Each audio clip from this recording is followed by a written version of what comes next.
you said you felt so happy you could die. I told myself that you were right for me, but felt so lonely in your company. But that was love and it's an ache I still remember. You can get addicted to a certain kind of sadness, like resignation to the end, always the end. So when we found that we could not make sense, well, you said that we could still be friends. But I'll admit that I was glad it was over.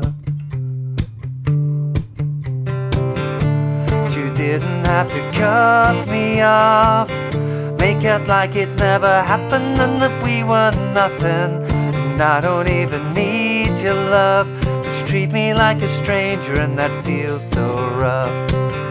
You didn't have to stoop so low, have your friends collect your records and then change your number. I guess that I don't need that though. Now you're just somebody that I used to know. Now you're just somebody that I used to know. Hi, how you doing? Justin here. Today we're checking out a nice, easy beginner version of Somebody That I Used to Know by Gotye featuring Kimbra. It is an incredible piece of pop songwriting, this. It's such a catchy tune. Since I checked out the parts yesterday, it's just been like buzzing around in my ears. I haven't been able to stop singing it. Incredible tune, and it works real nice for beginners as well. Now, the original recording, as far as I can tell, almost certainly isn't played using a capo. It's used probably using bar chords, but there's lots of different approaches to playing this tune, which I'm going to talk about in a second part to this video. But to start off with, I wanted to do just a nice, easy beginner version of it because it fits really nicely. You can play along with it, and it's a great song to explore and kind of develop on a little bit later on. So we're going to start here with the capo at the 5th fret, which is where you'll need to place it to use these chords and play along with the original recording. But if you find the song a little high, you could definitely be moving the capo back a little bit, which will lower the range that you need to sing the song. It's only really 3 chords that you need to play it at a most basic level, and that would be an A minor chord, a G chord, and then either an F or an F major 7. I'd tend to use the F major 7 using fingers 1, 2 and 3 on the thinnest 4 strings and wrapping my thumb around to play the bass note. For most beginners you'll find that a little tricky. Wouldn't matter if you just play the thinnest 4 strings for the F major 7. If you can get the thumb around there to play that bass note, then you might like to try that. Or you could play a full bar chord F, but we'll worry about that when we get to the chorus, because that's the only time we need that F chord. So in the verses, it's 2 beats on the A minor and 2 beats on the G, repeating between the two. So A minor and G. I should point out here as well the way I'm playing G chord. Now, you could play it any different way. You could use fingers 1, 2 and 3 if you like. When I'm going from the A minor to the G, I find it easier to use just my 3rd and 4th fingers. So 3rd finger is playing the thicker string, it's muting the 5th string, and little finger is playing the 3rd fret on the thinner string. 3 frets above the capo, of course, is what I mean there. So if you're just moving between those two, A minor and G, you could simplify and just strum 1 to 1, 2, 3, 4, 1, 2, 3, 4. Either one of those things will work fine. You want to get used to doing that if you're going to sing along. Now and then I think of when we were together. And just practice doing it like that, or just with the single strums, like when you said you felt so happy you could die. Nice strumming pattern. 1, 2 and 3 and 4. 1, 2 and 3 and 4. 1, 2 and 3 and 4. Actually, I'm putting an and on the up strum after 2 as well, aren't I? 1, 2 and 3 and 4 and 1, 2 and 3 and 4. Wouldn't really matter what strumming pattern you use there. On the original recording, it's not really that kind of strumming pattern going on at all, so it's up to you to choose which sort of strumming pattern you like. As long as you keep your hand moving consistently, it doesn't really matter. Yeah, like I said, the one that kind of feels like it's working for me now in this environment is just doing 1, 2 and 3 and 4 and down, down, up, down, up, down, up, down. But notice that the up after 2 and the up after 4 where the chords are changing, I'm often just hitting the open string. So 1, 2, and 3, and 4, and. It sounds fine. You don't have to worry about that. As a beginner, a lot of people get hung up on trying to hold the chord down for the whole amount of time. Doesn't really matter so much. Now the same feel and the same style continues on through the chorus, but we have A minor, G, F, G. Same sequence, same strumming if you want, although I would suggest you use some sort of different stuff. We'll talk about that in a second. That's the sequence. You didn't have to cut me off, make out like it never happened and that we were nothing. And I don't even need your love. You treat me like a stranger and that feels so rough. Okay, so on the most basic level, that's the tune. There's one other part I should mention, which is in the third verse where Kimbra sings. It starts the same, just the A minor G, but then it stays on the G from the lines. I may as well just, not very good at singing this part, but now and then I think of all the times you screwed me over. So it's still the same, A minor to G again. So I believing that was something that I'd done.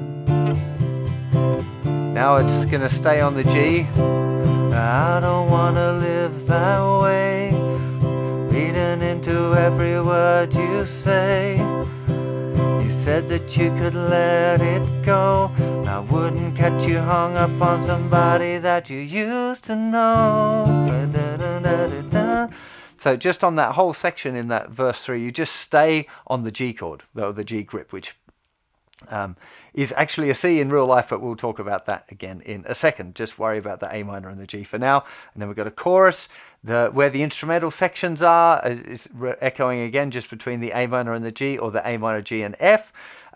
It's a really, I mean, that's it. That's enough for you to be playing along with the original recording, and it's a really, really nice one to do that with. But even as a beginner, I want to give you a couple of little tips on playing a song like this, especially if you're going to play it in like a campfire situation or whatever. I think it's useful to differentiate a bit between the verses and the choruses. So one thing that I'd recommend that you do is, first of all, there's a little bass riff, which is doing this A, G. So just open on the, open 5th string to the 3rd fret, which is the bass note of the G chord, okay, and the bass note of the A. 1, 2, and 3, 4, and 1, 2, and 3, 4, and 1, 2, and 3, 4, and. Now I tend to play this one with just my thumb. I'm keeping the pick kind of held in between my fingers. You could definitely be using a pick or just using the fleshy part of your thumb, whatever you feel you want to do. It doesn't really matter. But if you're going to do it like this, now straight away I've got a little thing where I'm playing the bass note, hit, and now I'm just letting my fingers hit down on the strings there on beats 2 and 4. 1, 2, and 3, 4, and 1, 2, and 3, 4, and 1. Okay, some of you might find that a little challenging straight away, but it's definitely worth working on. So just the bass note, 1, 2, and 3, 4, and 1, 2, and 3, 4, and 1, 2. If you can get that going, it's a really nice thing to either just to have the bass note or the bass note with a little hit. You could have that in between the verses or for all of the verses and then strum it out big for the chorus. It's one of those things that if you can try and make the choruses a little bigger than the verses, it's a really good idea. It's the way most songs work, really. If you listen to proper full productions, or even good musicians play acoustic versions of the songs, verses tend to be a little bit more mellow and a little bit more sparse, and then they build it up for the chorus. So you might find, even if you're strumming, now and then I thought when we were together, and you go through the verse, in between verse 1 and verse 2 you might go back into the verse,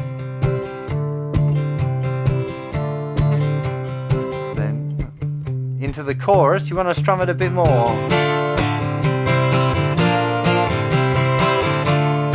So just keeping it a little bit more mellow in the verses and using the bass line. as a little kind of a break is a really, really nice thing to do.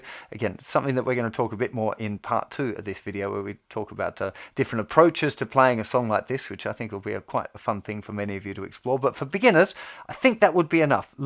Check out a few different strumming patterns that you can use depending on what you feel comfortable with, and then maybe explore the bass note and the bass note with the percussive hit on 2 and 4 if you feel up for doing that.